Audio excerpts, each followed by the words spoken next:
Engenharia de controle e automação, aulas de instrumentação. Então, vamos discutir dois itens importantes para a gente estudar a parte de instrumentação. Um chama range e a outra é o span.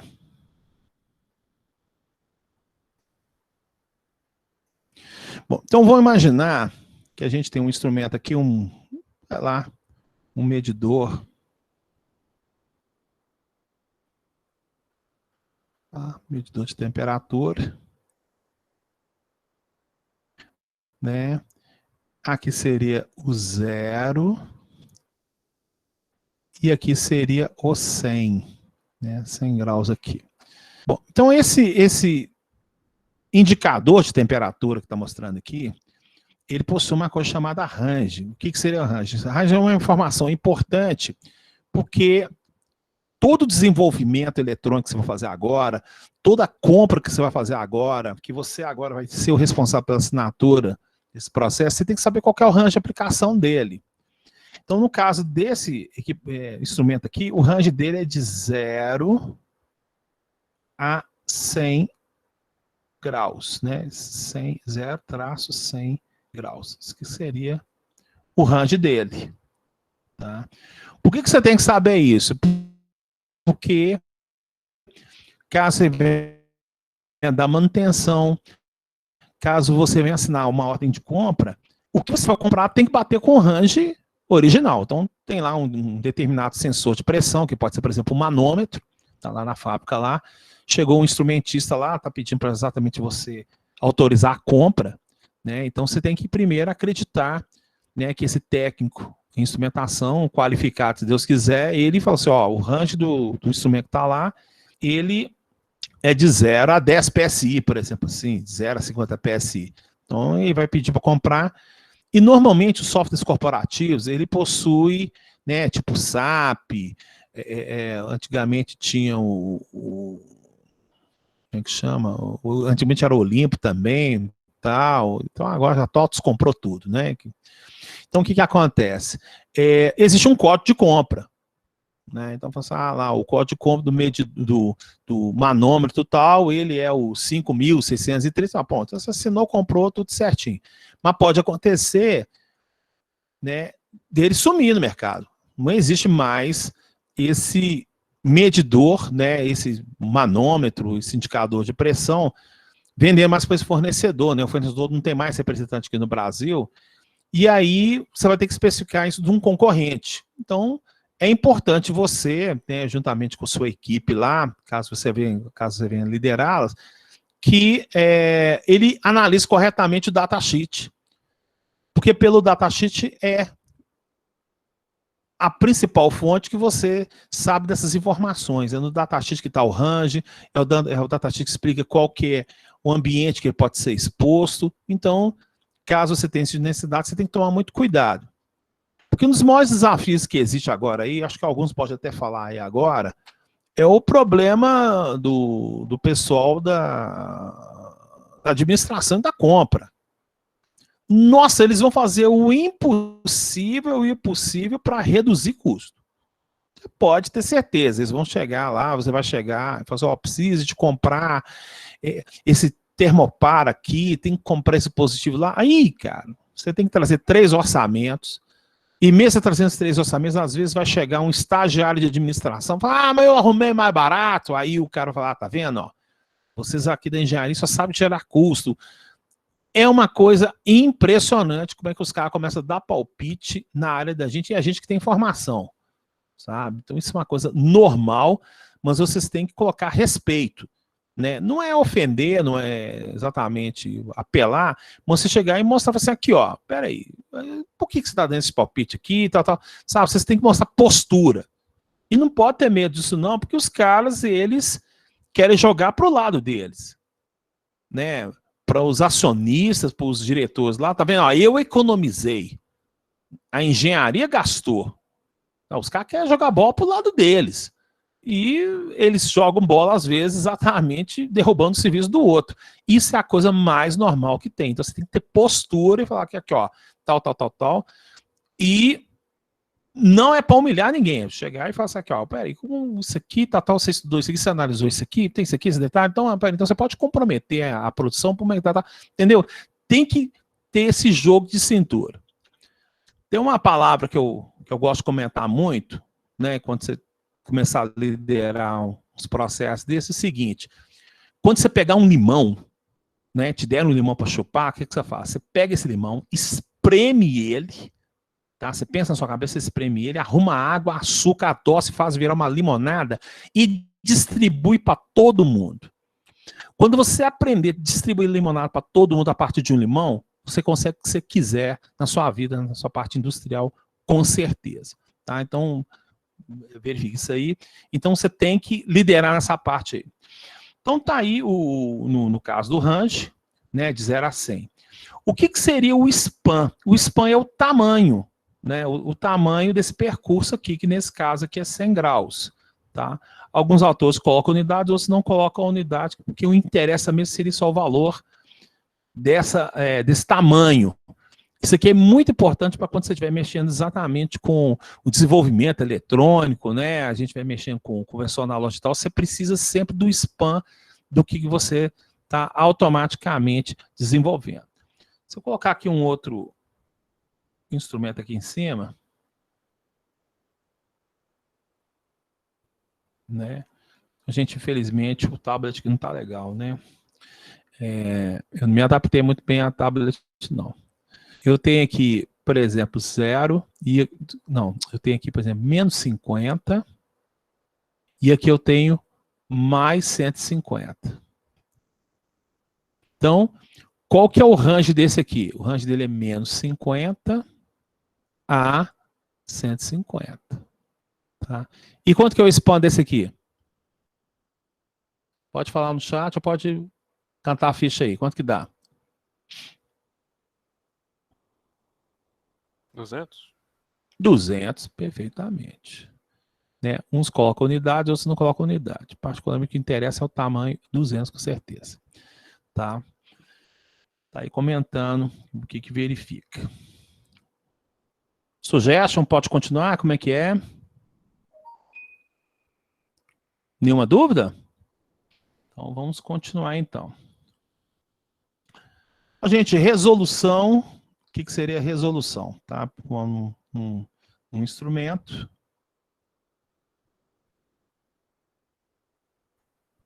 Então você tem aqui, por exemplo, tem aqui a mesma escala, né? E aí você possui divisões aqui, ó. Então, essas divisões que chamam-se resolução, tá certo? Isso aqui é muito importante, né? Aqui eu coloquei 10, 20, 30, 40, 50, 60, 70, 80, 90, 100. Então, não tem o último aqui, não. Tá? Então, não teria o último. Deixa eu ver se ele vai pagar tudo, quer ver? Sabia que ia pagar tudo. Então, nesse aspecto aqui, ó, ele possui 10 divisões. Né? Então, a precisão dele é um número de 0 a 9. Tá? Então, à medida que você vai colocando divisões menores, você está melhorando a resolução. Tá vendo aqui? Agora já pulou de meio e meio. Tá vendo? E dos algarismos significativos, você lembra claramente, por exemplo, quando você tem aqui, por exemplo, o número 4,338. Esse número aqui é o número indefinido. Né? Ele é um número que você não pode necessariamente considerar ele dentro exatamente confiável. Né? Então, e logicamente ele pode fazer esse número arredondar ou não na situação. Tá? Então, esse aqui é um número exatamente... Resolução, gente, vocês frisam exatamente como seriam essas divisões que são inseridas aqui no caso de qualquer instrumento. Tá? Queria que o pessoal, inclusive, fizesse um comentário interessante, né, que a gente pode falar aqui agora, do instrumento com leitura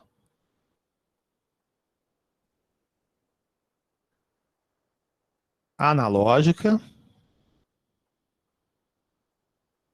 e o de leitura digital, né? Então, eu queria que o pessoal falasse para mim qual que é a vantagem, né, dos instrumentos de leitura analógica e digital, como é que a gente resolve isso automaticamente. E aí, sugestão, por favor, comentários, vamos ver aí, não, vamos começar a sortear o povo aí.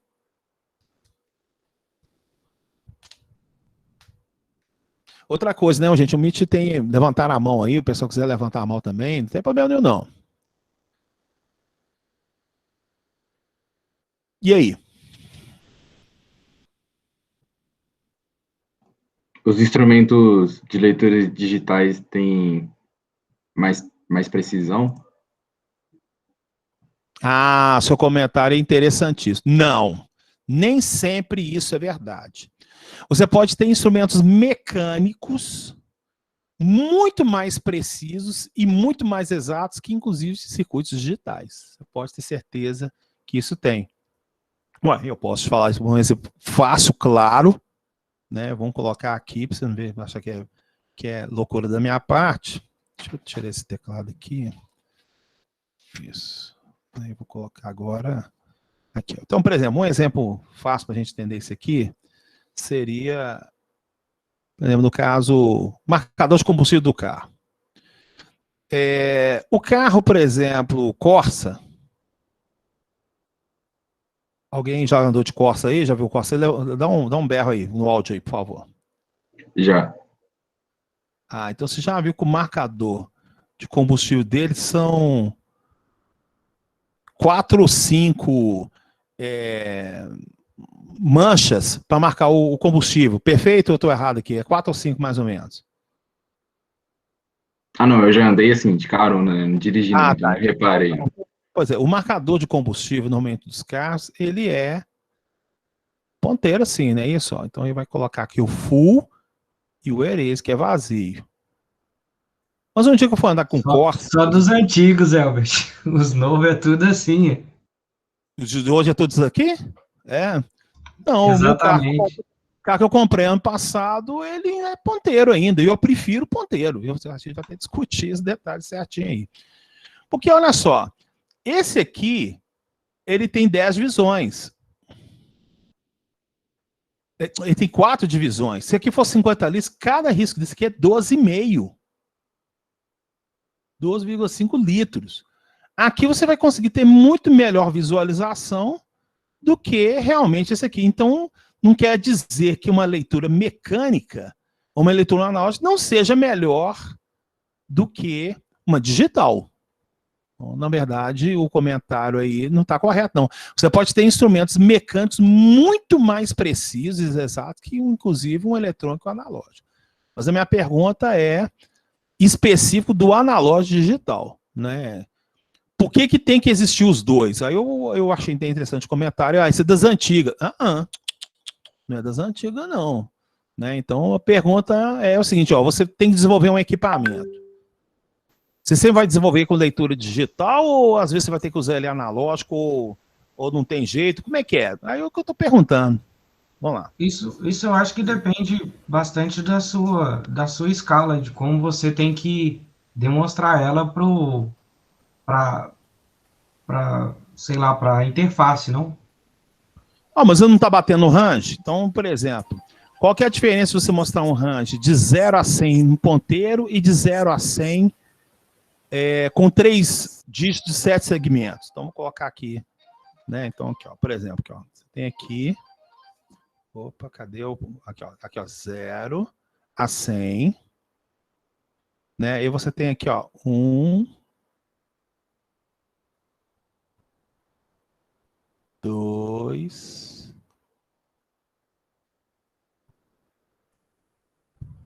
Tá vendo aqui, ó? Você pode colocar aqui de 0 a 100 e pode pintar aqui de 0 a 100 também. Então, a minha pergunta aqui, ó, leitura analógica e leitura digital. Leitura digital, leitura analógica.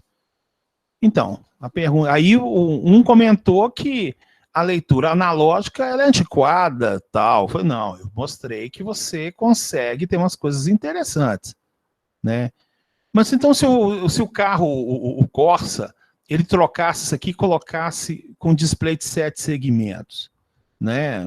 O que poderia afetar nessa situação? E aí, então vem a pergunta.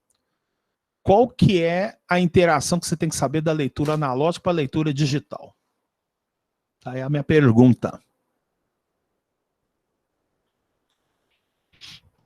Eu não entendi a pergunta. Oh, não entendeu a pergunta?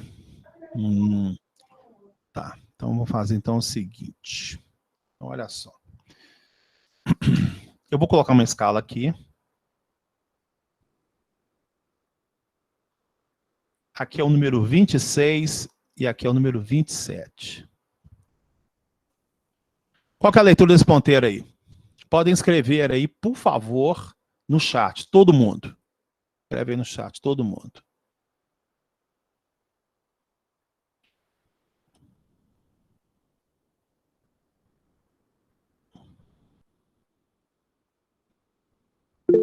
(26,5). Outro. 26,5, 26,5. Algo entre 26 e 27. 26,55.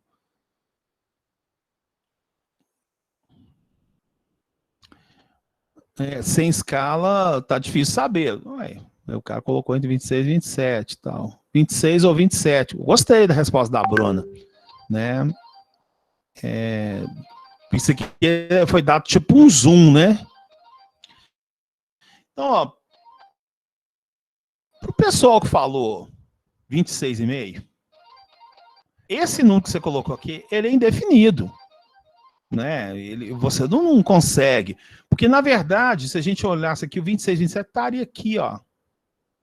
Você nem consegue ver o 26, 27. Né? É isso aqui porque eu dei um zoom. Né? Então, agora, olha só. Quando você olha com um zoom espaçado, você pode até contra-aumentar o 26,5. Mas nesse caso, colocasse na escada aqui, isso aqui ficaria tão apertadinho, 26 com 27, que você não saberia se realmente o ponteiro está no 27 ou no 26. Então, o que a Bruna falou está correto mesmo. Tal. Mas mesmo o pessoal que falou 26,5 aqui, esse número aqui é indefinido. Tá? Então, agora, vamos fazer o seguinte. Você tem o mesmo instrumento aqui, vamos colocar aqui, ó.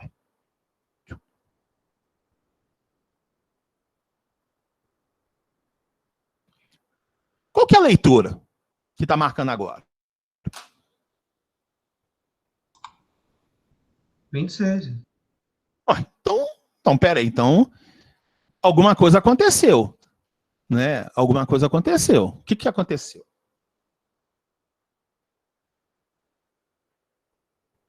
O que aconteceu é que agora o tipo de leitura ele evita uma coisa que a gente vai ver daqui a pouco, chama erro humano. O erro humano, ele acontece exatamente quando a gente começa a trabalhar e, infelizmente, o equipamento que você está utilizando, ele te apresenta uma coisa que pode te gerar dúvidas. Tá certo? E aí depois a gente vai discutir que é o erro de interpolação e o erro de paralaxe. A gente vai discutir isso hoje ainda. Mas aqui, então, a gente está verificando que a leitura analógica tem hora que ela atrapalha, tem hora que a leitura digital ajuda. No outro caso ali, o digital atrapalhou, o analógico resolveu. Então vem a pergunta, quando é que eu sei que eu tenho que usar uma e quando é que eu tenho que saber usar a outra? Então, eu vou deixar isso de curiosidade para vocês e a gente responde isso aqui até o final dessa aula, com certeza. Tá? Então já estão verificando que tem que saber aí como é que faz. Porque já que vocês estão querendo desenvolver equipamentos eletrônicos, você fala assim, opa, para aquele caso ali é melhor fazer aquilo ali, para aquele outro caso usar o outro. Tá? E quando você utiliza um com o outro, aí a gente vai discutir as loucuras que estão acontecendo. Tá? Então, vamos partir então aqui, não esquenta a cabeça não. Agora existe duas variáveis extremamente importantes. Um chama sensibilidade.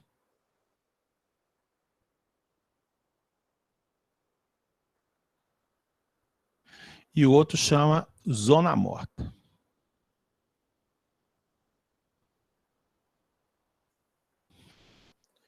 Então, pergunta fácil. Essa matéria é cheia de perguntas. Tá? Então, vamos ver aqui, ó. Fazer uma pergunta. Nós estamos com os 12 alunos aqui. Obrigado pela presença dos 12 alunos. Tudo certinho. E aqui é negócio. Eu preciso que vocês me ajudem conversando comigo aí. Quem é que já andou de Fusquinha, Brasília? Escreve aí. Eu quem? Eu, Quem? Fred. Já andei de Fred. Fusca, já. Já andou ou já dirigiu também? Já dirigi também. Já dirigiu, ótimo. Restante não, restante ali, tudo tranquilo? Tá. Moto, Leandro nunca, tudo bem. Nem andou e nunca viu, Leandro? Como é que é? Tá. Ah, nunca andei não, Elton. Tudo bem. E moto? Quem são os motociclistas aí? Ou já andou de moto também? Não, não na garupa, mas eu tô falando pilotando mesmo. Gabriel Ribeiro, opa. Ah, então tá bom. Frederico também já andei. Então beleza. Então, vou fazer uma pergunta para todos. Por que o marcador de combustível do Fusquinha e da Brasília, quando eu desligo a chave, continua marcando o combustível? E nos carros de hoje, não. Os arcaicos, digamos, marcam e os de hoje não marcam. Por que isso acontece? Tá aí, para poder verificar. Pode falar no áudio mesmo, né? Porque escrever é complicado. E aí?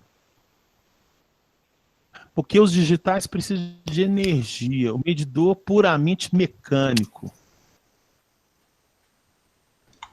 Tem duas hipóteses. Pode comentar. Vamos bater papo. Oi, pode falar. Pode ser que o medidor dele está no circuito ligado direto na bateria que não passa pela chave, ou então que ele pode ser um medidor mais de natureza mecânica mesmo, que não interfere no circuito eletrônico, elétrico. Ok. Então vamos lá. Aí a gente vai entender. Oi, Albert, eu tenho um palpite aqui, mas eu não sei se está certo.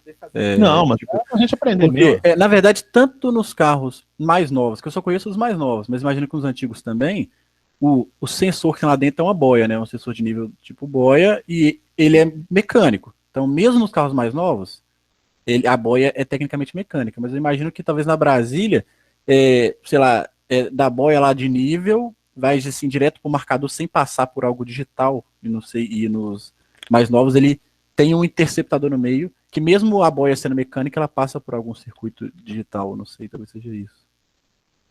Seria um transdutor, né? Legal. Então vamos conversar. Não, as respostas estão bem satisfatórias. Só vamos nivelar tudo para a gente entender o que eu quero falar sobre acessibilidade. O desenho que eu vou colocar aqui não tem nada a ver para a gente poder discutir aqui, não. É só para a gente, tá? O que o desenho aqui embaixo não é referência à acessibilidade, não, tá? É só para a gente conversar. Aqui, ó. Aqui eu tenho o tanque do carro, né? E pergunta: o que eu quero encontrar no tanque? Eu quero encontrar os litros, né? Mas qual que é a variável que eu estou medindo? Quem poderia ser capaz de falar para mim qual a variável que eu estou medindo para indicar lá no carro lá, ó? Nível? É o nível, a altura, perfeitamente. Eu estou achando o nível aqui. É o nível H do tanque. Então aqui é o E e aqui é o F, que é o cheio. Então aqui eu tenho um elemento flutuador, parabéns, foi o que o Jair falou, tem um elemento flutuador, né? Então ele tem uma densidade menor que o líquido, né, que está sendo aqui o combustível, né? Aí, no caso, né, do eletromecânico, né, que seria, por exemplo, o caso da Brasília e do Fusca aqui, ó. Você tem um sistema totalmente mecânico, né? Então, tem umas engrenagens aqui dentro, né, tal, que à medida que o carro está sendo abastecido, o que vai acontecer? Vai começar a subir esse nível, esse elemento flutuador sobe, e aí o que acontece? Aqui é como se fosse um cabo de guerra, né? Esse cabo de guerra que faz o ponteiro. Então, subiu aqui para cá, então o ponteiro ele vai para o final, né? Se houver o consumo aqui, essa boia aqui, é como se ela estivesse puxando aqui, né? Começa a descer aqui, né? Então o percurso aqui tem um tamanho e aqui tem um percurso menor, né? Aqui é alguns milímetros. O percurso aqui já tem um percurso maior, né? Um percurso de dezenas de milímetros. Então o que acontece? Tanto medir que ele puxa aqui, ele tende a marcar o full. Então, isso aqui é um cabo de guerra, né? Se está cheio, ele vai para lá, e se tiver vazio, ele vem para cá, para a gente poder verificar. Os carros modernos, como é que a coisa funciona? Você tem digamos, o mesmo tanque, você tem um elemento flutuador exatamente o que o Jair falou. Só que agora isso aqui e vai ser ligado a uma resistência elétrica, tá?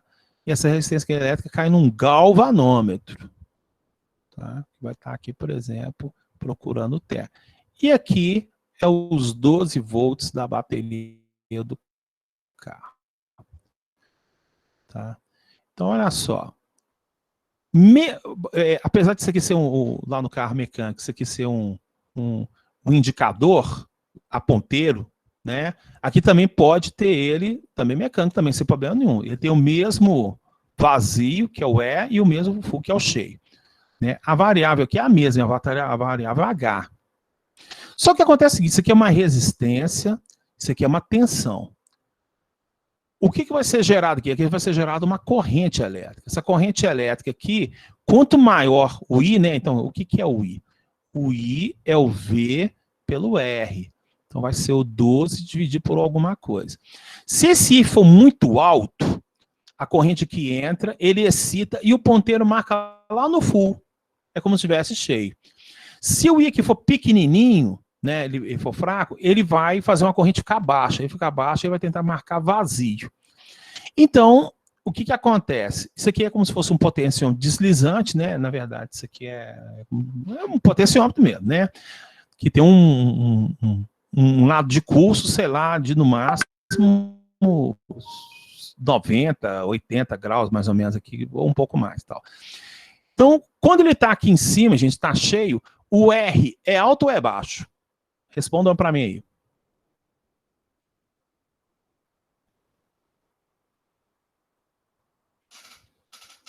O R é baixo. Vocês concordam com o Jair ou discordam dele? Que o R é baixo. Concordo. O R é baixo, então quer dizer que é o seguinte, tensão sobre um valor pequeno dá um I alto. Um I alto faz marcar cheio. Perfeito. Em contrapartida, quando, né, o tanque aqui estiver consumindo combustível, né, esse elemento flutuador ele tende a diminuir, descer, né? E aí a altura diminui. Ele diminuiu, esse R cresce. Ele cresce, então 12 dividido por um valor alto faz surgir uma corrente pequena e começa a marcar baixo, né? Então está aqui a explicação, né, do sistema do sistema mecânico, né, mecânico aqui, e o sistema eletroeletrônico. Esse aqui tem um detalhe interessante, que na hora que você pegava a subida, né, na hora que você pegasse uma subida assim, mais ou menos mais íngreme, esse ponteiro aqui ele ficava mexendo. Tá? Eu que já tive Fusquinha, um ponteiro, em vez de ficar parado aqui, ele ficava mexendo um pouquinho, porque como o combustível ficava mexendo aqui, né, por causa exatamente da inclinação, o ponteiro aqui ele ficava mexendo aqui muito rapidamente. Isso não acontece no eletrônico, quando isso aqui cai no circuito eletrônico, ele gera uma atualização a cada, sei lá, 20 segundos, então ele não percebe totalmente isso, então ele demora um certo tempo para atualizar, então a gente tem uma impressão que a leitura é mais fixa. Tá? Bom, então agora, depois de ter explicado isso aqui, agora eu vou explicar a sensibilidade zona morta, tá? Para a gente poder verificar. Pessoal, eu cheguei nesse primeiro tanque aqui e joguei uma gota de combustível. Caiu uma gotinha aqui de combustível aqui. Pergunta. A variável mudou, sim ou não? Escreva aí, pode falar aí. A variável mudou, sim ou não? Arthur, não. Jair, sim. Ó, então já está gerando dúvidas aí, ó. Então, quem que é da turma do não aí? Continua. Gente, ninguém é obrigado a acertar ou errar, não. A gente está aqui aprendendo. Quem que é da turma do não aí? Escreve aí. Gustavo, sim. Leandro, sim. Alguém mais é da turma do não aí? Gleison, não. Cleiton, sim. Beleza. Bom, então agora a gente tem que entender o que é sensibilidade. Tá vendo? Então, olha só. Ô, gente, o ato dessa única gotinha cair aqui, pima. Ué, variou o H? É lógico que variou o H. Sim. Né? Variou o H. Variou o H. Ué, mas aí você, mas peraí, variou o H, mas ele não aparece aqui no ponteiro. Não, mas a minha pergunta é se houve variação da variável. Então, a minha pergunta, sim. A outra pergunta que faltou, que muita gente deve ter respondido, é o seguinte: esse elemento flutuador, junto com essa engrenagem aqui, foi capaz de apresentar essa variação aqui? Pode ser que sim, pode ser que não. Aí dá o ponto em questão. Tá? Então, assim, o incremento dessa única gota de combustível aqui mudou a variável H? Mudou. Isso é indiscutível. Isso aqui mudou. Agora, essa única gota aqui, ela foi suficiente para fazer o elemento flutuador mudar alguns milímetros para cima, ou alguns milímetros para cima. E automaticamente esse sistema aqui de engrenagem perceber mais ou menos isso aqui mexendo no ponteiro? Pode ser que sim, pode ser que não. O que isso dá para a gente perceber?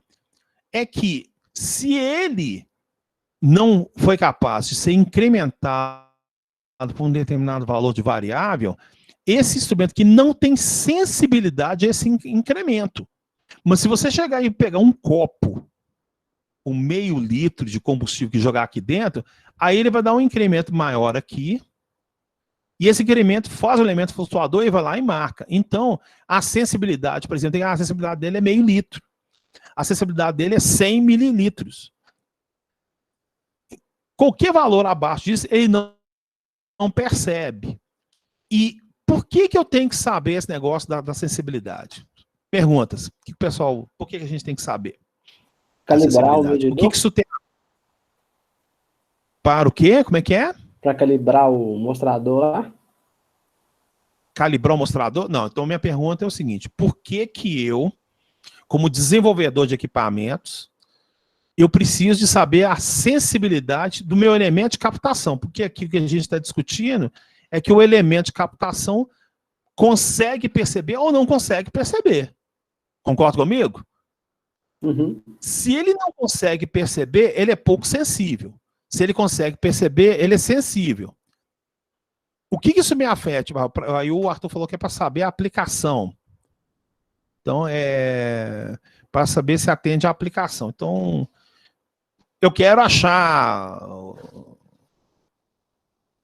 então, Arthur, então, tipo assim, então, a minha aplicação é encontrar a quantidade de litros dentro do meu carro. Então, eu te faço uma pergunta. Atende ou não atende? É porque você fez um comentário, aí eu tenho que pegar o que você está falando para a gente poder discutir.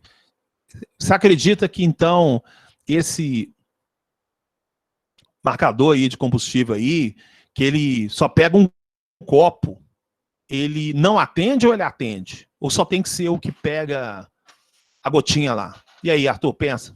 Aí que está o ponto de questão para a gente conversar.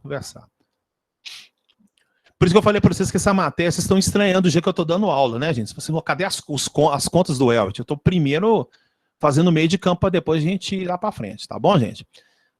E aí, Arthur, o que você imagina?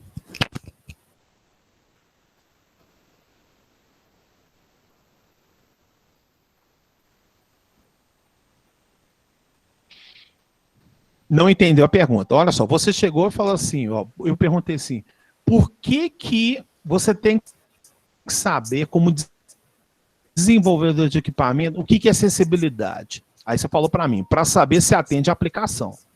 Aí eu pergunto assim, ó, para a aplicação encontrar, a aplicação marcar a quantidade de combustível do tanque do carro. A sensibilidade que pega uma gota serve, é que coloca um copo ou meio litro de combustível, não serve? Ou as duas servem? O que você acredita? Acho que seria a pergunta. Melhorou então, Arthur? Pode escrever. Nenhum das duas serve. Ah, tá. Então tá. Alguém concorda com o Arthur? Discorda? Como é que é esse trem? Pode falar, gente, ó, essa matéria, igual eu tô falando. No meu entendimento, a que pega uma gota não é necessária, porque, igual a gente está falando de carro, uma gota de gasolina que você vai abastecer, você não coloca uma gota só no tanque, né? Apesar que E com o uma preço que gota dá, não dá muda. vontade, né? É, Oi, como é que é? mas Oi. pelo preço que tá, dá vontade de colocar só uma gota. Mas, no caso, uma gota não mudaria muito, por exemplo, o funcionamento. Você não conseguiria andar no seu carro muito com uma gota. Com um copo, por exemplo, talvez você conseguiria andar mais, né? Legal, joia. E aí, o Luiz, o que você quer comentar, Luiz? Tamo junto aí, como é que é? Não, tava só zoando o comentário do Gustavo, que ele falou que não dá para abastecer o carro com uma gota, mas eu falei que daqui a pouco é a única, com um salário vai dar para abastecer só uma gota mesmo de gasolina. Ai, ai, ai. É mais ou menos esse detalhe. Pessoal, então vamos lembrar da aula passada. Olha só, uma coisa puxando a outra. O que eu falei da aula passada para vocês? Eu falei vocês de seria muito caro com essa precisão. O Arthur, vamos melhorar outra coisa. Não confundam precisão com exatidão e acessibilidade. Jair, caro e desnecessário. Opa, agora eu estou começando a gostar. Então vamos lembrar o que eu falei para vocês semana passada. Semana passada eu falei para vocês o que era exatidão e o que era precisão. Bom, né, o pessoal tem mania muito de focalizar na precisão. Abra o seu coração. Né, eu estou passando outra variável. Agora chama sensibilidade. Tá? Então, o que acontece é o seguinte. E outra coisa que eu falei semana passada, isso tem que estar na cabeça de vocês, parece que vocês já esqueceram. Então, vamos voltar de novo. Robustez. Então, o que eu falei para vocês? Regra da robustez, regra da precisão. Quanto maior o equipamento, mais preciso fica. Isso é uma regra. É a regra definitiva? Não, não é a regra definitiva. Mas em termos consideráveis, um instrumento pequeno, ele é menos preciso que o instrumento grande para fazer a mesma coisa. Igual eu falei para vocês, a cegueta, a serra para cortar o alumínio e a máquina CNC. Então, a serra lá dá para cortar o cano. Cortou o cano, cortou lá, o bombeiro passou, lixou, colou, resolveu a casa. Quanto que custa a serra? R$1. Ah, não, eu tenho que fazer agora a esquadrilha de alumínio da janela. Se o cara for fazer isso na cegueta, as janelas vão ficar tortas. Ah, não, então o cara comprou uma bancada, comprou uma serra, tem que comprar exatamente o tipo de serra lá, gastou R$1.000. Ó, então um é R$1, o outro custa R$1.000. Aí o que acontece? Então, assim, a cegueta que era pequenininha ficou maior, ficou uma bancada, né? Tem o calço, tem exatamente a alavanca, ficou mais caro. Isso para você poder ter um melhor acabamento. Mesma coisa acontece, poxa, eu preciso fazer uma peça que vai ficar no motor do Boeing. Ué, você não pode fazer isso com uma bancada e muito menos com uma cegueta. Você tem que usar uma máquina CNC, que ele vai ter um equipamento muito maior que todos eles lá, que vai conseguir desbastar micrometros da peça para ele poder encaixar. Então, para que você tenha mais precisão, você vai ter que ter mais robustez. Mais robustez fica mais caro. Então foi o que o Jair falou, coisa, caro e desnecessário. Pô, muito legal. Isso aí que o Jair sacou. Então, olha só. Se você chegasse, e por tudo que eu falei antes, semana passada, e se a gente tivesse um marcador de combustível de altíssima sensibilidade, né, o carro custa R$50.000. Então, imagina, agora você vai entender por que você aprendeu algarismos significativos, né? Então, olha só, imagina que você tivesse aqui, ó, né, o tanque lá, ó, ele é de 0. Opa, aqui não vale não. Fiz errado aqui. Opa. Né? Ele é de 0 a 50 litros. Né? Aí, digamos que tivesse um pontinho aqui, eu colocasse outro aqui. Ó. Né? Aí ele pudesse marcar o 13,7. o 22,1, o 38,9. Tá vendo? Ó? Ó, gente, a leitura aqui fica mais precisa. Não necessariamente, mas ela tem mais unidades, né, tal. Aí o que que acontece? Se você tiver nesse dispositivo aqui, que ele for capaz de perceber na real o incremento aqui de uma gota, você vai ter que colocar isso aqui, ó, opa, né, ó, você vai ter que colocar mais dígito aqui, ó. Isso aqui, gente, vai fazer uma coisa que é a regra da robustez que eu falei para vocês. Lembra que a cegueta custa R$1 e a máquina e a alavanca lá do cortador é R$1.000? Você vai fazer com que o marcador de combustível pule de centavos para centenas de reais. E é isso que a Fiat vai ter que comprar, né? A Chevrolet, a Hyundai vai ter que fazer. Então, eu acho que quem dirige carro já reparou que quando você abastece o carro, o ponteiro cola lá no full, você anda 100 km e o ponteiro continua marcando cheio. Verdade ou mentira? Escreve aí. Não é isso? Não fica lá marcando cheio o ponteiro lá? Verdade. É verdade. Né? Dependendo do carro lá, pode dar, em vez de ser com 100, queria, viu?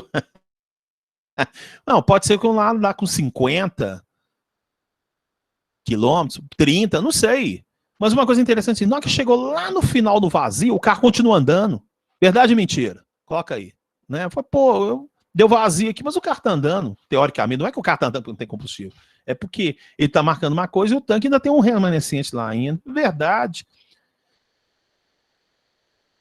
Então, gente, nunca cheguei a fazer isso. É uma coisa até viável.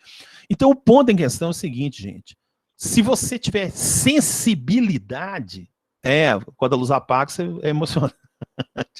Então, o que acontece? Quando você tem sensibilidade no seu processo, automaticamente, isso não quer dizer que tenha precisão, não. Porque ele pode ser sensível e não ser preciso. Eu acabei de falar aqui agora para vocês.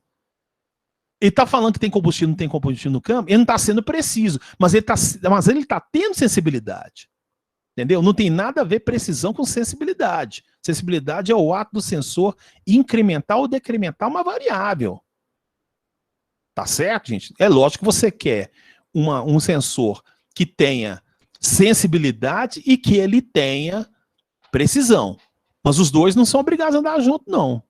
Você tem um equipamento que tem acessibilidade de uma gota, ele pode ser bom naquele caso, mas se ele não tiver precisão, ele está marcando errado. O tanque já esvaziou e automaticamente está marcando lá no ponteiro, está cheio. Então ele foi sensível, percebeu, mas ele não está totalmente marcando corretamente. O marcar corretamente é o resultado de ensaios que gerou a precisão e fala, ó, a precisão desse instrumento aqui é tanto. E é lógico que ele tem que ter sensibilidade. Tá? Então, se por acaso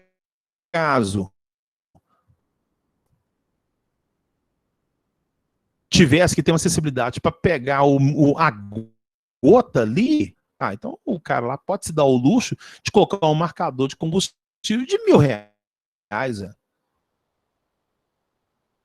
Não, ele tem aqui o marcador de combustível, ele marcar o 43,31 litros que está consumido aqui. Uai, mas o medidor lá, eu vou comprar um carro popular. O meu carro popular ele vai marcar cheio e vazio, ou vai marcar aquelas 4 barras do Corsa lá, que eu sei quando chegar na última barra, está na hora de colocar o combustível. Isso gera um efeito psicológico no cara, que o cara vai lá e abastece o carro, que é o objetivo. Né? Ninguém confia no marcador de combustível do carro, mas ele é um indicador que vai dar um problema. Então você vai andando com um carro, você vai acostumando com ele. Você sabe qual que é o limite dele. Isso é uma coisa meio psicológica, gente. Entendeu? Tem gente que fala assim, no tanque vazio aqui, eu posso andar mais um pouquinho que ainda dá. Verdade ou mentira? É lógico que é verdade. Mas aquele marcador, ele custou centavos de reais. Ele custou centavos de reais porque tem que vender muito carro, porque se colocar o preço muito caro, os insumos inviabiliza o produto. Tá? Então, não adianta a gente criticar o marcador do carro popular ou de um carro melhor, assim, é porque a coisa tem que ser barata, porque senão não vende. Alguém pagaria aqui R$1.000 a mais no carro popular só para ter um marcador, marcar bonitinho lá, o 22,71? Alguém pagaria? Ah, não, eu paguei, gente, olha só que legal, cara, eu coloquei aqui no meu Fiat aqui, né, acho que não existe, não, Fiat não, eu coloquei aqui no Palio, acabou o Palio, né, acho que agora é Argo, né, coloquei aqui no meu Argo, aqui, olha lá, tá vendo, ó, um marcador de combustível de 2 dígitos, paguei R$1.000 lá, bonitinho, tá vendo, ó, pô, quanto custou o carro? Não, o carro custou 50, eu gastei só 1.000, só no marcador. Não tem lógica um trem desse não, gente. Então, não necessariamente sensibilidade, ela é necessária em alguns casos. Agora imagina, agora vamos pegar um outro fator. Você está mexendo com reação química, né? E aí o que acontece? Né? Você está produzindo lá um remédio, é o que o farmacêutico fala, você precisa de uma balança de precisão. Então, a balança de precisão, se você colocar gramas a mais e a menos, você faz o remédio certo ou faz o remédio errado, se for um remédio manipulado. Então, ali você tem que ter sensibilidade para resolver isso. Você precisa de exatamente isso. Então, você paga por isso. Você paga por isso porque você precisa de resolver esse tipo de aplicação. Foi que alguém comentou o negócio da aplicação aí. Perfeito. Depende da aplicação. Então, põe uma coisa na cabeça de vocês. Não tendem a fazer uma coisa que é normal do engenheiro. O engenheiro tem mania de, assim, de querer o negócio tudo mais lindo, bonito, maravilhoso. Não dá certo. Nós temos esse defeito. Nós temos o defeito de querer colocar números depois da vírgula do lado da direita. Não, a gente às vezes não pode fazer isso, porque senão a gente quebra uma empresa. A gente tem que atender que, às vezes, só mostrar alguns dígitos já é o suficiente e a coisa é vendável. Pode ser chocante o que eu estou falando para vocês, mas é a verdade. Comentários, por favor, que aí eu vou explicar a zona morta. Outra coisa, o pessoal também não precisa concordar comigo também, não. Mas tal. É só para gerar uma reflexão. Alguém discorda do ponto de vista que eu falei aqui e tal? Como é que é?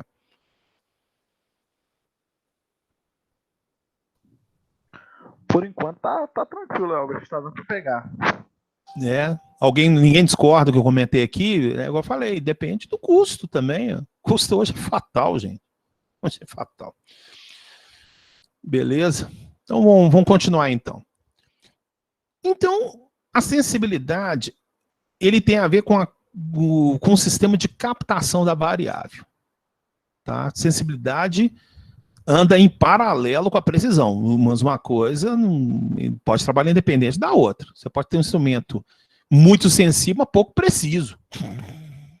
Tá? O que você prefere é ter uma ótima sensibilidade com uma ótima precisão. Só que isso envolve números depois da vírgula, isso aumenta e a coisa tem que ficar mais robusta. Tá certo? O que seria a zona morta, então? A zona morta, um exemplo clássico que tem na zona morta, né? Tanto que hoje ela é um pouco, né, digamos, a evolução da eletrônica fez ela diminuir um pouco, não quer dizer que ela tenha sido eliminada, não.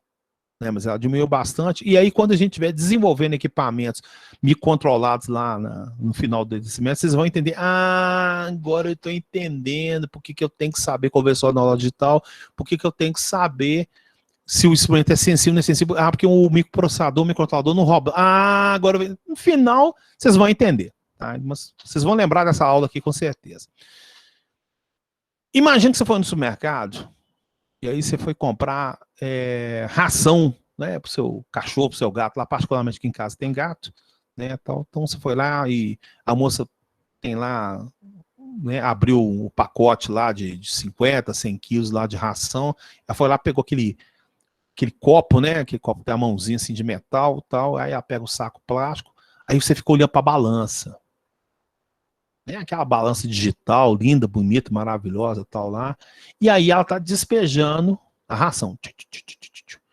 Aí você olha para a ração, para a balança, e começa a olhar assim, eu quero 1 quilo. Aí a balança tá assim, 970, 975, 980, 985, 990, 995 e 1 quilo. Só que é o seguinte, olha só. Na hora que estava 970, ela tá jogando grão. Uai, continuou caindo o grão e estava marcando 970. Aí de repente deu um pulo para 975. Aí ela continuou jogando o grão e continuou travado no 975. E aí de repente vai lá e pula para o 980. Então você está verificando uma coisa engraçada. Você vai, engraçado. O dispositivo de captação do peso, ele pode ser muito sensível ou pouco sensível. Mas mesmo que ele tenha muita sensibilidade, né, a sensibilidade da gota, ele pode. Mas acontece que a marcação pula de 5 em 5. Aí você, mas por que eu ia fazer um negócio desse? É porque a conversão do circuito eletrônico para aparecer na tela, ele pode exigir também uma eletrônica sofisticada para isso. E isso faz encarecer o equipamento. É lógico que o microcontrolador praticamente equilibrou muito, mas antigamente os conceitos de zona morta eram extremamente importantes, porque é o seguinte, se você quisesse apresentar todos os valores, inclusive eles na forma decimal, micrométrica na situação, a eletrônica tem que apresentar esses valores. E se ele apresentar esses valores, é igual eu falei para você, é interesse de alguém estar dirigindo o carro, enxergar que o carro está lá no 31,82 litros? Não tem interesse. Não tem nenhum fundamento uma situação dessa. Você marcar o 31, tá bom. Marcou, tá tudo certinho e tal. Então, o que acontece? Mas se você montasse no marcador de carro e pintasse isso aqui, você ia ver exatamente o 31,82 tocando para 81, para 78 e tal. A coisa ia incrementar, você estaria percebendo esse consumo. Só que a criação do sistema para apresentar essa variável, ele também é tão oneroso, ou fica oneroso, como o sistema de captação. Então, quando você está querendo comprar o arroz, ninguém chega, gente, isso é uma coisa talvez também psicológica que eu estou falando aqui. Aí eu vou assim, o que você quer? Eu quero 142 gramas de mussarela. Ninguém faz um pedido desse. Ninguém faz um pedido desse. O que chega, o cara da padaria corta e fala, deu 142, você quer levar? O cara leva. Mas o cara chegar e pedir 142, o pessoal sempre pede valor inteiro, 300, 200, 1 quilo. Pô, imagina o atendente lá da padaria do mercado. Não, eu quero 331 gramas de arroz. 331? Não pode ser 330. Não, eu quero 331. Então ninguém faz esse tipo de pedido. Então, é a mesma coisa, porque esse tipo de aparência, ele envolve uma eletrônica, então a coisa fica cara. Né? Então hoje, quando você tem exatamente o dispositivo de mercado, ele já está agora marcando de 1 em 1 grama. Tá? Então, 971, 72, 73. Mas imagina o cara chegar e falar assim, não, eu quero 887,3 gramas de presunto. Você, não pode ser 784, não, eu quero 783,3. Então, isso explica por que antigamente, e ainda hoje, fica saltando. Você está verificando que há acessibilidade. Né? O sistema está colocando, mas o incremento dele não está aparecendo. Quando você tem pouca sensibilidade e tem uma zona morta boa, dá saltos. É uma coisa horrorosa, porque assim, o incremento dele, imagina que o incremento lá do display seja de 1 em 1 grama.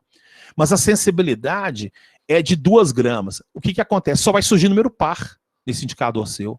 Porque o outro está incrementando par, ele está incrementando de 2 em 2. Você só está enxergando lá de 1, então ele vai pular de 2 em 2. Isso não é zona morta, isso é um problema de sensibilidade.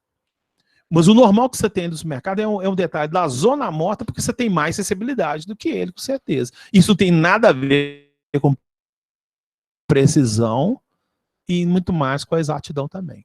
Melhorou aí, gente? Sim ou não?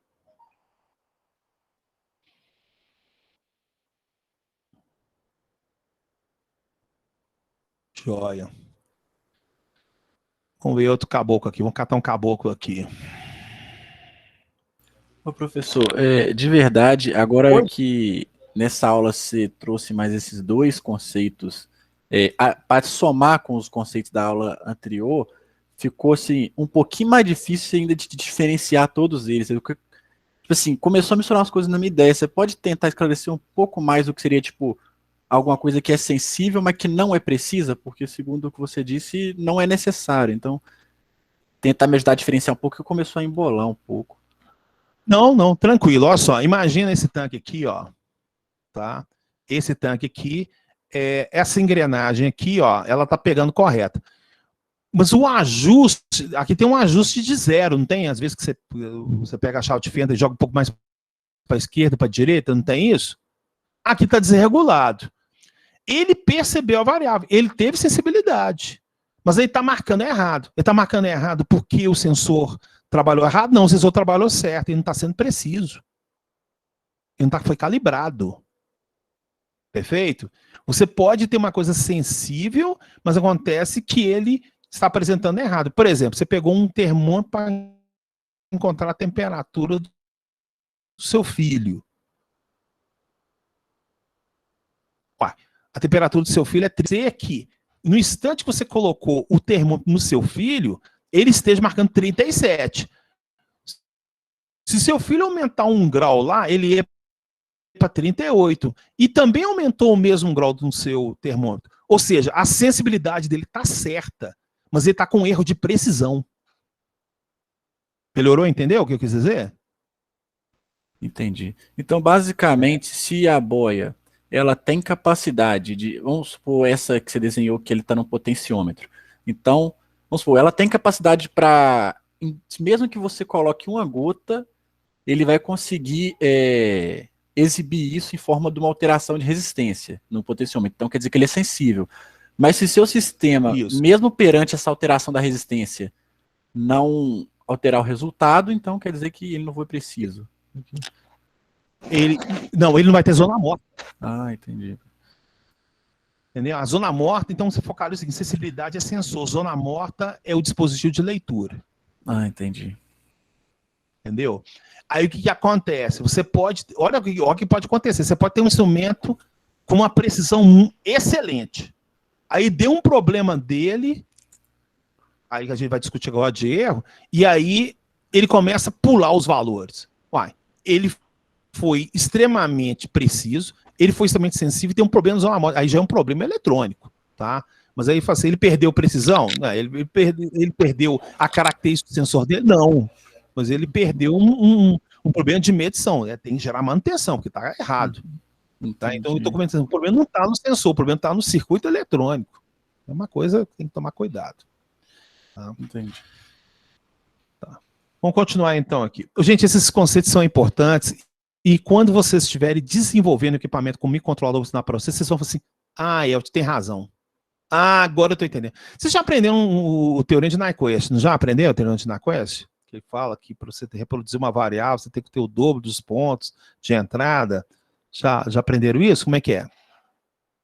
Sim. Quando a gente for desenvolver equipamento, aguarde final, vocês vão ficar, tem razão. Se a gente tiver mais pontos na entrada e saída, a gente consegue ter um instrumento perfeito. Vocês vão verificar isso aí, mais que o dobro, com certeza. Aguarde que vocês vão verificar isso aí no desenvolvimento, né? Porque aí vai ser legal, olha só, você vai pegar um programa C, você vai pegar um dispositivo de amplificador operacional, vai pegar o dispositivo de medição, vai fazer um programa e vai falar assim, olha, tem razão, cara, tem que ser desse jeito mesmo. Cara, por isso que eu não posso comprar outro, eu tenho que comprar esse. Que a gente verifica. Mas aguarda, vai dar tudo certinho, vocês vão verificar. Tá? Por isso que eu comentei que eu gosto pra caramba de instrumentação, porque ele dá esses paradoxos diferentes aqui. Bom, para terminar o capítulo 1, que eu tenho certeza que dá para terminar, vamos colocar agora erros. Né? Então, existem 3 tipos de erros. Tá? Então, existe o erro grosseiro, o erro instrumental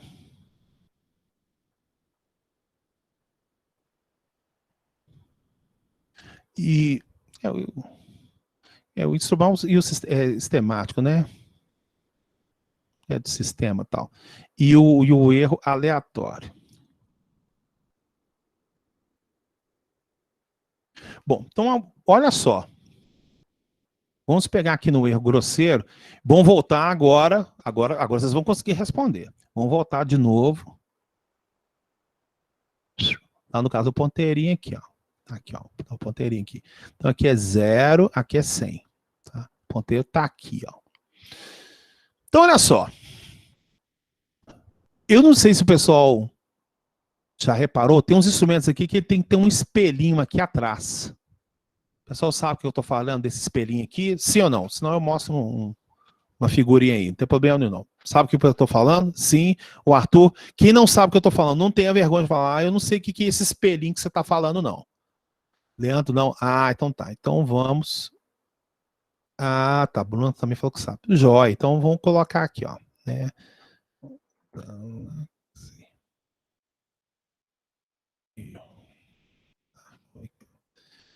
Isso. Aqui, ó. Pronto, achei. Tá aqui, ó. Então, ó, certos instrumentos, ele tem a escala normal, tá vendo? A escala analógica aqui, ó. E você tá verificando que ele tem um espelhinho aqui, ó. Então, o que acontece é o seguinte, essa foto foi tirada, com certeza, na posição que o operador, ele não estava perpendicular ao ponteiro em medição. Porque se ele tivesse exatamente em pé em frente ao instrumento, ele estaria vendo o ponteiro em cima da sombra dele do reflexo. Quando você aproxima do aparelho e aqui está exatamente com essa folguinha, é porque você está de lado, entendeu? Você está a alguns graus de lado, você não está exatamente perpendicular à medida. Esse erro aqui chama erro de paralaxe, que é um erro grosseiro, tá certo? Então, aqui, ó, aqui tem uma coisa bastante interessante aqui, tem um desenho aqui, né, ó, tá vendo, ó? Que o cara tá olhando aqui, ele tá falando que é 3, é porque ele tá vendo a seta tá batendo no 3, ele tá no centro, ele tá vendo certo, tá marcando 5, ó. Não, é 3, ó. Tá vendo? O ponteiro, se você estiver olhando aqui, ó, a reta dele fala que é 3. Isso mostra que quando você estiver usando instrumentos normalmente analógicos, você tem que ficar na posição perpendicular dele, porque ele vai marcar correto. Que foi o que a gente verificou aqui, ó, que tá acontecendo. Ó. Aqui é porque tá de lado. Se ele estivesse em pé, esse risco estava em cima e aí você poderia marcar o valor lá. Então, uma coisa chamada de erro grosseiro seria o erro de paralaxe. Tá? Bom, mas isso é um erro humano. Tá? O erro grosseiro é um erro humano. Agora, existe um outro tipo de erro humano também, tá? Que é o erro de interpolação. Então, vamos discutir o que é o erro de interpolação. Então, interpolação, acho que vocês viram lá em cálculo numérico, ele é uma matemática muito inacreditável, que eu utilizava muito na estatística também, né, nos estudos aí, que aí chega um cara e fala assim, qual que vai ser a população da cidade de Betim em 13 de novembro de 2057. Pô, então alguém vai pegar a taxa de nascimento, a taxa de mortos, doenças que não sei o que, tal, jogos de uma equação toda gigante, isso interpola e eles tendem a ter uma resposta coerente do que vai acontecer. São cálculos de interpolação. A interpolação pode acertar ou pode errar, sem problema nenhum. Mas na interpolação, no caso do ser humano, seria mais ou menos esse caso aqui, ó. Tá vendo, ó? Se a gente fizer uma pesquisa para todo mundo aí, tem gente que vai falar que é 30, tem gente que vai falar que é 31, 35, coisa. Esse detalhe da gente jogar para mais ou para menos chama-se interpolação. Entendeu? É porque você não tem como, mesmo resolvendo o problema da paralaxe, você não tem resolução, ou seja, o ponteiro ficou entre dois valores da resolução. E você não consegue necessariamente falar qual que é o valor. Então você tende a jogar, é um pouco mais para a esquerda, um pouco mais para a direita. Então você interpolou. Então, não tem como resolver isso, tá? Que é o detalhe do erro de interpolação, tá? Bom, então agora vamos voltar de novo à leitura digital, tá? Então a leitura digital está aqui, ó. Pum, pum, pum, pum, pum, pum. Vamos colocar aqui. Ó. Então, agora eu faço a pergunta para vocês, depois que eu falei tudo aqui agora. Leitura digital e leitura analógica. Ali de cima é leitura analógica. Analógica. Opa, lógica. Né? E aqui é a leitura digital. Vantagens e desvantagens de cada um. Porque agora, eu acho que vocês desbitolaram de precisão. Vocês desbitolaram de sensibilidade, né? Porque agora, né? Agora vem um choque aí. Então, vantagens e desvantagens da leitura digital e analógica. Vamos lá. Sugestões, por favor. Para nos ajudar no erro grosseiro. A aplicação dele tem a ver no erro grosseiro. Digital, você não Bom aí. comete erro de paralaxe. É uma vantagem. E, muito bem, é perfeito, né? O erro digital não tem jeito de ter erro de paralaxe. Não tem jeito, é perfeito. Perfeito, né? Tal, ele, né? O Cleiton falou certinho. Uai, se você tá vendo aqui no dígito. Opa, cadê o negócio sumiu aqui? Aqui, ó. Se você estiver vendo isso aqui, ó. Não tem jeito de você falar que não é 26. Perfeito? Tá. Agora vamos imaginar, né, o próximo número aqui é o 27, né? Ó. O próximo número aqui é o 27. Beleza.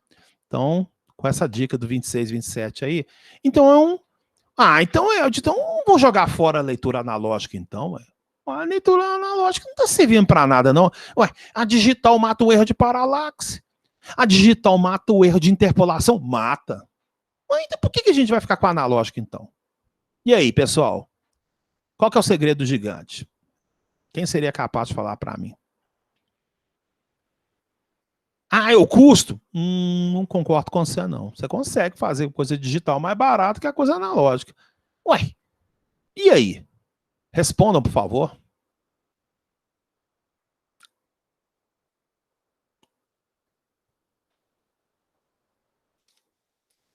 Vamos lá. Arguição. Bruna, como é que tá as coisas aí, Bruna? Você que trabalha com desenvolvimento, não é isso, Bruna? Você trabalha com desenvolvimento, não é verdade? Ou eu estou enganado? Você trabalhava com desenvolvimento? Ou você trabalha? Desculpa. Não trabalho mais não com desenvolvimento literalmente, mas vantagens e desvantagens ainda é a pergunta? Não, eu estou aproveitando para ver se o povo está assistindo a aula também, né? Por isso que eu estou te dando cutucada. Você consegue imaginar por que tem que existir o analógico ainda? Você fala assim, não, já devia ter acabado com esse negócio. O Cleiton acabou de falar uma coisa correta.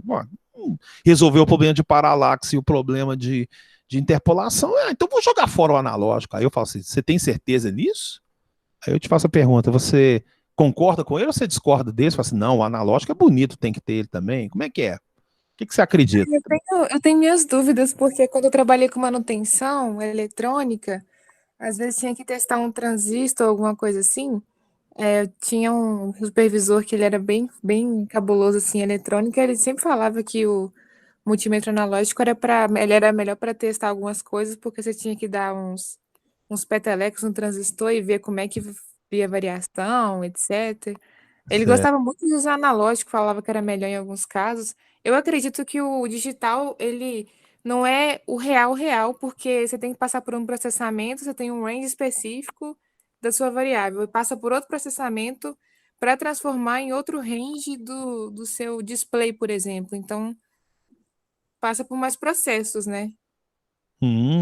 Bom, muito bom, parabéns, concordo com você, certinho e tal, né? Mas aí, tudo bem, não, tá certinho, tá, Bruno? Mas a pergunta, digamos assim, o foco que eu queria, não é que você falou errado, não, você falou certo, tá? Mas o foco que eu queria é o seguinte: teria jeito da gente eliminar a leitura analógica, porque o que você está falando é que existe um problema de processamento, mas você poderia inventar um sistema extremamente rápido e resolver esse problema, digamos assim. Mas mesmo se isso for criado, Bruno, que eu estou querendo perguntar, né, que criasse um sistema extremamente rápido, que ele apresentasse realmente o valor da variável, né, que assim, o 5 fosse realmente 5, que o 5,17 apresentasse exatamente 5,17, mesmo assim, nessas condições, a gente poderia jogar fora o analógico? Tudo que você falou é verdade. Tá? Mas agora eu estou colocando mais lenha nessa fogueira aí. Mesmo assim, se a gente conseguir criar um sistema extremamente rápido, usando o FPGA, digamos assim, que o 5,17 exato na vida vai marcar exatamente 5,17 no digital, podemos jogar fora o analógico? Sim ou não? Agora... Se fosse perfeito, eu acho que sim. Ah, então tá. Eu acredito que sim. Alguém acredita que não? Como é que é? Ô, gente, pode falar, ninguém é obrigado. Vocês estão verificando. Não tem distorção também no... Não tem nada a ver com distorção, não, Arthur. Não tem nada a ver com distorção, não. Então, a pergunta, ó. Então, gente, olha só. A Bruna tacou um negócio extremamente interessante agora, né? Que ela chegou e falou assim, não, aqui, ó, né, a leitura exata do sistema lá, digamos que ele é 5,17. E o display marcou 5,17. Né, tal. Então, se a gente conseguir ter um sistema desse com um preço extremamente mais baixo que o analógico, a gente vai descartar o analógico mesmo assim?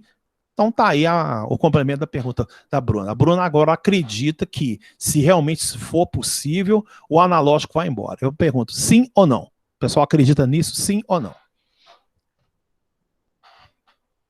Arthur, sim. E aí? O pessoal pode falar, gente. Ninguém é obrigado a acertar. Vocês estão refletindo, falando assim, mas essa pergunta do Elton são muito cabulosa, né, cara? Frederico também acredito que sim.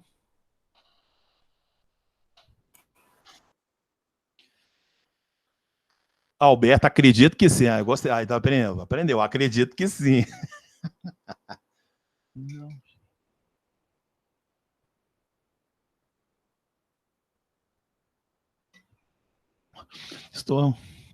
Vamos ver aqui. Vou pegar alguém aqui para finalizar a situação aqui. Deixa eu ver. Jair, sim ou não?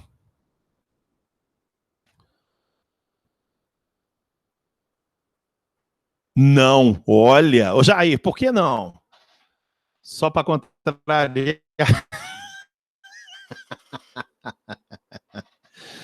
Pessoal, pode dar a resposta? A resposta é não. Mas você fala assim, que isso, Elber? Gente, a explicação é tão óbvia que vocês vão falar assim, gente, pior que é verdade. Então tá.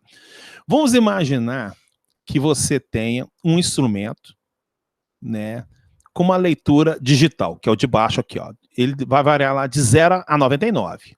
E o de cima está aqui, de 0 a 99, está escrito 100 aqui, mas de 0 a 99. Então tá legal. Aí, esse instrumento aqui, ele tem uma variável interessante. Tá? Então, vamos colocar uma... Né, que tipo de variável é essa? Eu posso falar para você. Áudio. Eu adoro o áudio, gente. É impressionante isso aqui. Gente, olha só o que acontece.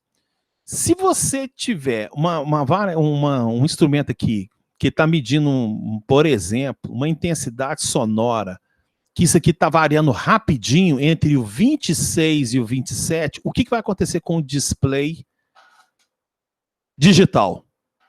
E aí? O que vai acontecer? Né? Tiver variando rapidinho entre 26 e 27, o que vai acontecer?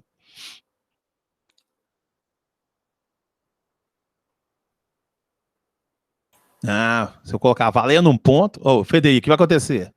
Então, se ele conseguir detectar, né, ele vai ficar mudando demais, você não vai conseguir saber o que está rolando, ou então ele não vai nem mudar o valor, né? Não. O que vai acontecer? Gente, vamos aí, ó. Vamos ver. Vai tão rápido que não dá para ver o número. Não, vai sim. O que vai acontecer? Quem será capaz de responder essa pergunta? Mas se for tão rápido assim, o número vai mudar, mas você não vai conseguir ver essa variação. Vai marcar nada? Deve não, marcar não. Média, não? Não é que não vai marcar nada. Ele vai marcar o número. Ele vai marcar os números. Vai marcar o quê? Vai marcar o quê? Ele vai marcar os números tão rápido, né? Vai ser a sequência tão rápida que não dá pra você ver. Não, vai marcar 28? Vai marcar 28. Exatamente. Vai marcar um outro? Não, Bruno, vai marcar 28. Vai marcar 28. E deve ficar um mais ou menos esse aqui, do 7, piscando um pouquinho. Verdade ou mentira? Quem já não fez isso no relógio, no cronômetro lá? Você verifica lá 3 minutos, 15 segundos, aí fica lá 2 pontos ou fica lá no 88. Verdade ou mentira? Na hora que você bate o pulse, que você vê lá o 43, 55. Verdade ou mentira? Tranquilo? Ou o pessoal não entendeu? Verdade. Verdade.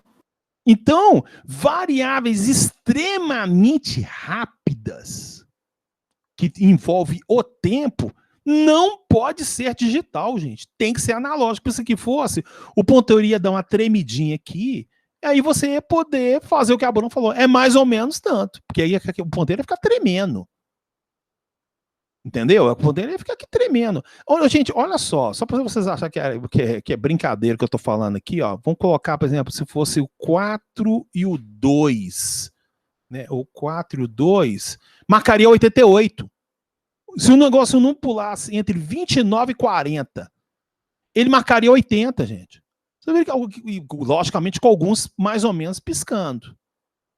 Né? Esse aqui ficaria piscando e esse aqui ficaria piscando, né? E esse aqui de cima. Então, você verifica, gente, a coisa é mais complicada que vocês estão imaginando. Entendeu? E se fosse aqui no caso aqui do analógico, ele ficaria mexendo aqui um pouquinho, você poderia perceber. Eu acho que agora muita gente está verificando uma coisa que eu detesto nos carros que estão fazendo de hoje, eles estão colocando um marcador de velocidade digital. Nossa, aquele é ruim demais, bicho. Não sei se o pessoal gosta daquele, eu detesto aquele trem. Eu entrei dentro de um... Acho que foi Fiesta, não, foi um carro, sei lá, foi um... Nossa, eu peguei um Uber, o marcador de velocidade do carro... é assim. É o Civic 9 por 20 em 1 segundo. O Cleiton, eu acho da hora, eu acho horrível, porque você não verifica o decremento. Ele só é bonito. Você pode até colocar ele e no fundo você pode colocar o analógico. Entendeu? Eu acho horrível, não gosto, porque assim, eu não tenho controle da velocidade do carro que está tendo aquilo ali. Mas aquilo é uma amostra que, se não houver um trabalho legalzinho feito ali, a marcação fica horrível. Sabe? A leitura digital ela é bonita. Mas acontece que pode... Né? O Etio tem os dois. Ah, tá vendo? O Etio tem os dois. Porque ele mostra aí o fundo e aconteceu. Aí fica legal, porque o cara consegue verificar qual que era o do ponto e qual que é o decremento. Você não vê o decremento, você não sabe se a velocidade diminuiu rapidamente, subiu. Você não consegue ver, somente o ponteiro consegue fazer isso. Você pode verificar que todo VU, o que é VU? VU é aquele marcador de intensidade sonora. Você tem aquelas músicas lá, aqueles lá, tum, tum, tum, tum, tum. Você vê que o ponteiro fica pulando. Tum, tum. Aquele é intensidade. Se você montar um VU sonoro com display, ele só vai marcar vermelho. Né? Porque o que acontece? O cara tá lá, o cara não verifica os ponteiros girando, mexendo. Pum, pum, pum, vai pulando assim, é porque aquilo ali é áudio. Áudio você tem que trabalhar analógico. Mesmo que seja a contagem da fita seja digital, sem problema nenhum, tá? Então, assim, tem uns carros hoje que realmente tem a leitura totalmente digital. Eu, particularmente, não gosto, eu não sinto confortável. Ele pode ser bonito. Então, aí o Etios, eu concordo com ele. Eu já vi o Etios, eu só acho horrível o Etios, o painel ser no centro do carro, que é um trem meio esquisito. Mas o ato dele ter o marcador marcando e o ponteiro atrás pegando percurso, aí eu acho que fica, não matou a pau, porque aí você tem o problema do erro paralaxe resolvido, mas você consegue perceber a variação da variável. Esse, pelo menos, é a minha opinião. Algumas pessoas também concordam comigo. Mas isso aí, tudo bem, certinho e tal. Isso que eu ia perguntar, Albert, no caso do Etios, se eu não me engano que ele tem painel digital a partir dos modelos 2015, se eu não me engano, mas o 2013 eu tenho certeza que é só analógico. E o console no meio do carro não daria alguma paralaxe, não? Isso que eu ia perguntar. Ah, Jair, matou a pau que você falou, cara. Exatamente, cara. Você vê que é o carro feito pro japonês. Isso que você acabou de falar, cara, você tá coberto de razão. O negócio da paralaxe. Não tem lógica aquele negócio, cara. É uma coisa totalmente louca. Eu não consigo processar aquele negócio ali. Então, realmente, o cara que tá do lado ali, ele tá dirigindo, no caso do ponteiro ali, ele tá cometendo, ele vai cometer as paralaxe, com certeza. Ele vai estar. Na verdade, é uma paralaxe, digamos, pro bem, né? Porque ele vai achar que tá uma velocidade acima, e na verdade tá uma velocidade mais baixa. Né? Mas imagina o ET sendo utilizado num país, sei lá, por exemplo, inglês ou Austrália. Ao contrário, né? O cara tá achando que tá mais devagar, ele é mais rápido. Isso aí que você falou, você tá coberto de razão, Jair. Eu nunca tinha parado pra analisar. Ele tá cometendo de paralaxe constantemente. A não ser que ele pare e fique toda hora mexendo com o volante, fica no centro do carro para ver a velocidade do carro. Com certeza, isso aí. Muito bem observado, com certeza. Deixa eu ver aqui agora. Então, Bruna, entendeu aí, Bruno? O que você achou? Ainda assim, me parece que se fosse um processamento perfeito, sem delay nem nada, eu conseguiria ver variação, né? Eu tô meio confusa aqui. Mas você já mexeu com áudio assim? Áudio é uma variável tão rápida. Nossa, áudio você tem o quê? Você tem 44 mil variações por segundo. Você ouvir 1 segundo de música, não tem jeito. Não tem jeito, o negócio tem que ficar vibrando ponteiro lá. Mas isso aí a gente vai amadurecendo, vai ficar tudo certinho. Tá? Bom, então, para a gente, faltam 2 aqui, eu consigo terminar. Erro instrumental. O que é um erro instrumental? O instrumental é o seguinte. Quando você estiver trabalhando numa indústria, vai existir um departamento chamado pelinha no saco. Esse departamento chama-se controle de qualidade. Quem já trabalhou em indústria sabe que esses caras são os caras mais insuportáveis que existem. São os caras que vão chegar lá no departamento, foi encontrado uma inconformidade no documento, não sei o quê, e o cara publica aquilo para todo mundo, mostrando que você é um incompetente na história. Alguém já teve problema com o pessoal do controle de qualidade aí? Pode expor aí, por favor. Quem teve? Quem já teve problema com... Eu tô falando, eles não estão errados, não. O problema é o procedimento deles que enche o saco pra caramba. Gustavo Rodrigues sempre. Né? Alguém dia. mais aí? Eu também. Todo dia. A foto tá diferente, a foto do outro não sei o quê. Vamos parar a linha. Nossa, velho. Chatice. Nossa, cara, esses caras do controle de qualidade, os caras eles têm um talento que eu não tenho, que chama-se irritar o outro de graça, bicho. Não é possível, cara. Mas é um mal necessário, né? Porque às vezes tem algum aluno meu aí do controle de qualidade que fala, não, o cara tá me ofendendo aqui, mas não. Eu entendo que tem que ter essa situação, mas, nossa senhora, tem uns caras que são difíceis demais, bicho. Nossa senhora, cara. Bom, então aí o que acontece? Quando você pega um instrumento, né, de mecânica, elétrica, lá, normalmente na parte de trás lá fica assim, calibrado no dia tal, válido por 1 ano. Existe lá uma etiqueta do controle de qualidade, que ele é exatamente para que os processos não sejam lidos errados, né? Então imagina que um determinado eletricista, né, ele pegou um instrumento lá no armário, né, esse instrumento foi auditado pelo controle de qualidade, esse instrumento foi aferido, pagou-se corretamente todos os serviços de aferição, e ele pegou esse instrumento e foi fazer uma medida. Né? Aí foi lá, mediu, vamos achar a tensão aqui nessa bateria. Aí foi lá e mediu, a bateria marcou 10,5, né? E chegou e falou, essa bateria aqui foi pro saco, né? Não tá funcionando, tudo certinho, vou mandar trocar e tal. E aí, compraram a bateria nova, colocaram no lugar, e alguém chegou lá e foi lá, a velha lá, falou assim, a medida tá marcando 12. Ué, essa bateria aqui não tá com defeito, não. Aí foi lá, testou, tá marcando 12. Aí o cara falou assim, Zezinho, você não sabe ler não, bicho? Aqui, ó, o aparelho aqui tá marcando 12, cara.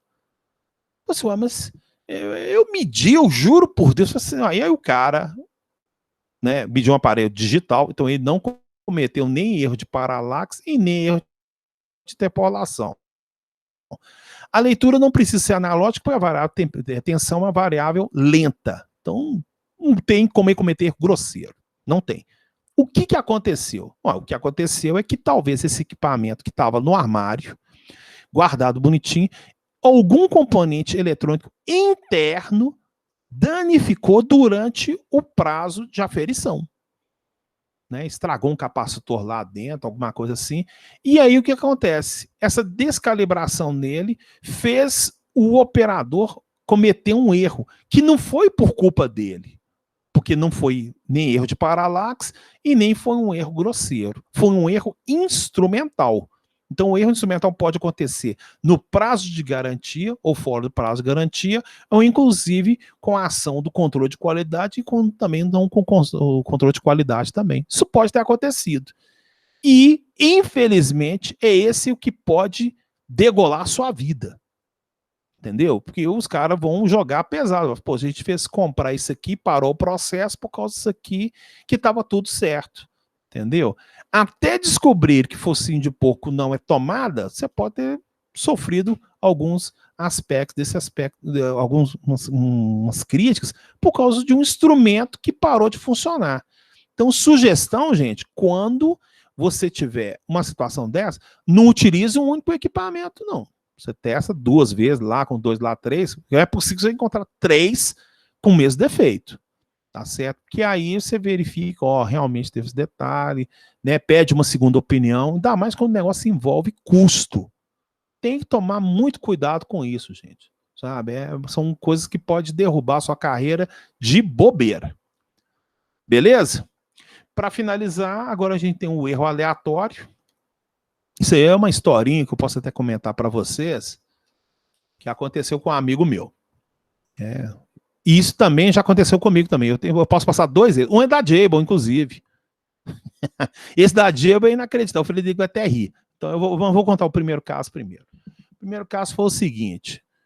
Um amigo meu, ele trabalhava nessas empresas de manutenção de informática, né? Então era responsável por instalar impressora, né? Formatar o computador, deixar tudo certinho para a empresa lá. Aí teve um dia que ligaram para ele na parte da manhã, lá para as 9 horas da manhã, falou: opa, a impressora aqui parou de funcionar, né? A gente está precisando de imprimir um trabalho aqui. Aí o cara foi depois do almoço, né? Pegou a motoca dele, chegou na empresa, chegou depois do almoço lá, a impressora estava desligada, ligou a impressora, a impressora funcionou certinho. Pô, tá tudo jóia, beleza, tranquilo. Aí olhou assim, papapá, deixou quieto. Passou no dia seguinte, nova ligação, falou: a impressora parou de funcionar, né? São 9h15 aqui e tal, pô, travou a produção toda aqui e tal. Aí o cara vai, depois do almoço, chegou lá, olhou, a impressora funcionando, tudo certinho, tal. Ele, tá tudo certinho. No outro dia, problema de novo.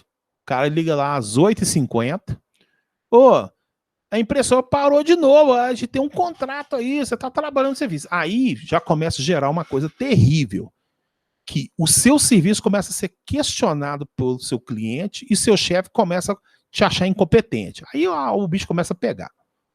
Entendeu? E aí, olha só o que acontece, né? O cara você começa a ficar desesperado. E aí, o cara fala assim: então tá, eu não vou à tarde, não, eu vou amanhã, na hora que você chegar, para me poder verificar o que está acontecendo, né? Aí ele chegou lá, foi um dos primeiros caras a chegar na empresa, tudo certinho, tal, chegou. E aí, ele tá vendo lá, a impressora tá funcionando certinho lá, tal. Aí de repente dá mais ou menos entre 9 horas, pum, a impressora para de funcionar. Aí ele descobriu o problema. Quem consegue imaginar o problema? Quem consegue imaginar o problema aí?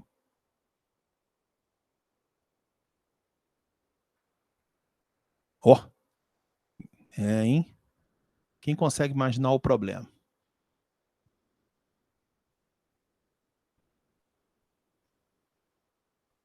Never? Gabriel? Por acaso eles desligam o computador que gerenciava a rede de impressão? Não. O problema não era esse, não. Qual que era o problema? Lá na Fiat tem problema todo dia.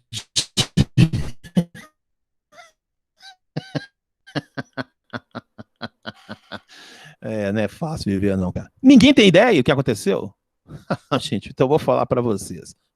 Simplesmente, entre as 8h50 até as 9h15 lá, um raio de sol, né? Porque a impressora foi arrastada para a janela, porque eles compraram um móvel na semana anterior, né? E aí o móvel da impressora ficou exposta na janela. Aí o raio de sol batia em cima da impressora, a impressora esquentava, desarmava e não era possível de imprimir. Esse que era o problema. Que isso? Isso para mandar um cara ir embora, porque o cara fala assim, pô, não é possível. Aí o cara chegou e falou, gente, é por causa do raio de sol que estava aqui. O pessoal, todo mundo riu da situação, digamos assim. O pessoal achou um absurdo e também falou pro chefe dele, falou, você tá brincando. Ele foi. Aí eu tirei, coloquei a impressora em outro lugar, coloquei uma extensão lá, mostrei o serviço. Voltou a funcionar, não deu mais problema esse detalhe. Isso, gente, tomem muito cuidado com erro aleatório. Erro aleatório é um erro maluco. Na Jabil, eu trabalhando, onde está o Frederico, teve um erro aleatório que eu falei, o pessoal falou assim, bicho, parece praga sua. Então, vamos lá. Eu entrei na Jabil em 2006, no meio de março. Eu lembro disso. E aí eu ia ter que trabalhar numa giga de teste. O giga de teste é um equipamento que você põe uma placa lá e faz um teste lá, e ela fala, ó, a placa funciona ou não funciona. Tá? Aí, o que acontece? Chegou, né, lá pro final do mês, né, chegamos de lá, eu fui chamado, a giga de teste parou de funcionar aqui, né, eu tinha uns 15 dias, que eu entrei no meio do mês, né, então foi logo no final do mês, o pessoal falou, vem aqui, deu um problema na giga aqui, e eu abri a giga e verifiquei e tal, liguei pro fornecedor tal, inclusive era um fornecedor novo, né, era uma coisa nova lá, tal. No, cara, parou a produção e o povo me pressionando, tal, não arrumei. Chego no dia seguinte, liguei, funcionou normalmente, voltou a produção. Aí tal, beleza, tal, foi indo tudo certinho e tal. Aí passou 60 dias, tudo certinho e tal lá, né? Foi rodar de novo, parou a giga. Puta que pariu, bicho. Aí eu fiquei indignado com o negócio. Né? Falei assim, o trem parou de novo, cara. Tá o mesmo sintoma, nada ligava, não comunicava, tudo certinho. Aí você fala assim, gente, que doidura esse negócio lá. Ficamos lá de madrugada, tal, lá, voltamos puto, dormimos. Na hora que chegou no dia seguinte, voltou a giga a funcionar. Né? Aí eu olhei assim, falei assim, E eu sou meio veaco nesses trem, falei assim, já sei o problema. Alguém consegue identificar o problema? Sim ou não?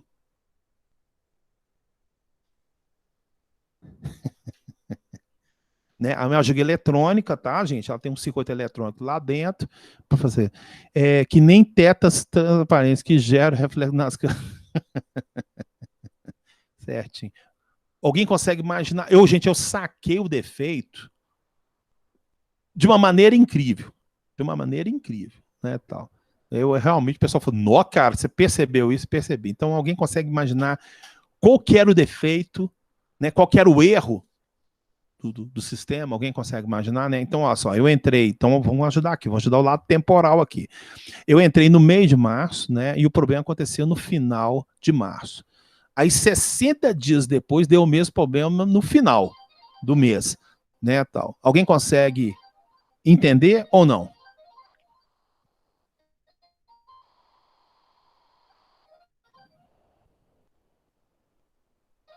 Ninguém conseguiu perceber. Gente, olha só, aí eu cheguei, depois que eu assim, atualização no servidor.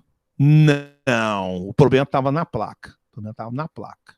Mas o servidor contribuiu. Eu vou falar para ele, o servidor contribuiu, mas o problema estava na placa mesmo. Tá? Porque, então, já que o Frederico comentou, quando você liga a giga, ela vai lá, pega o relógio mundial, né?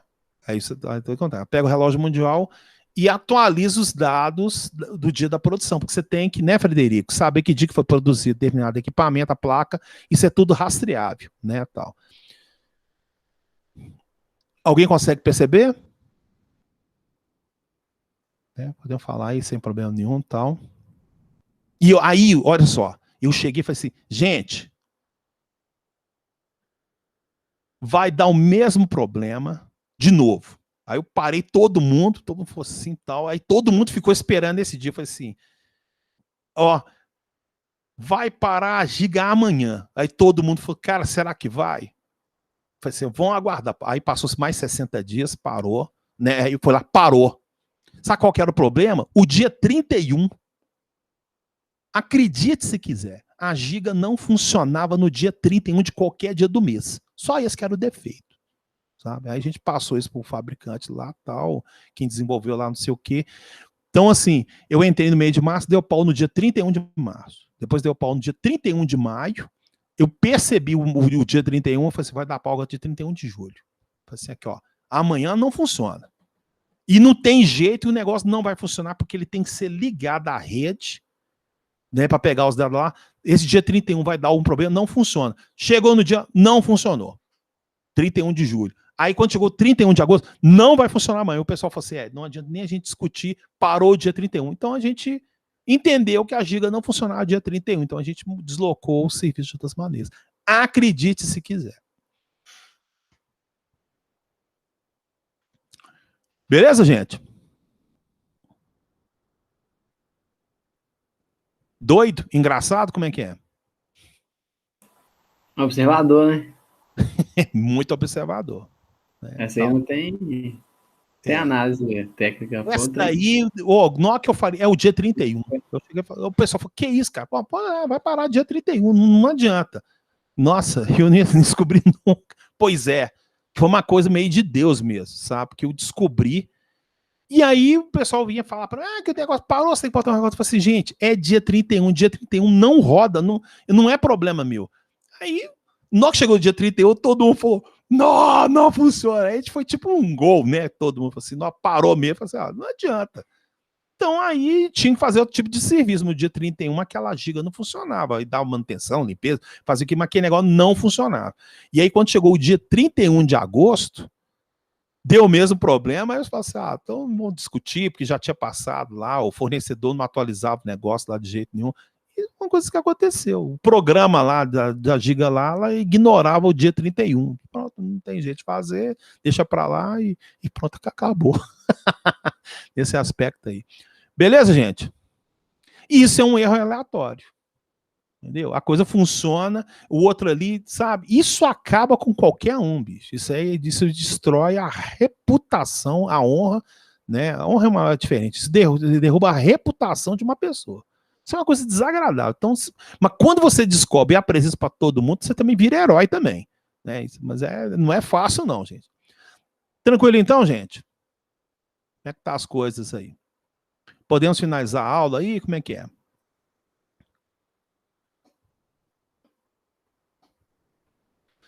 Tranquilo, né? Então, gente, ó, quinta-feira, a gente esquematiza. Ô, gente, obrigado, hein? São quase, estendeu ainda mais quase minutos de aula aí. Parece que a aula realmente ficou interessante, diferente mesmo, tal. Quando a gente chegar na aula de sensores, aí o trem vai deslanchar, tá? Primeiro a gente tá batendo papo, amadurecendo as coisas para a gente poder desenvolver isso na eletrônica lá. Beleza? Então, sucesso para todo mundo. Até quinta-feira. Valeu, boa noite. Falou, galera. Boa noite. Tchauzão. Boa noite. Tchau, boa noite.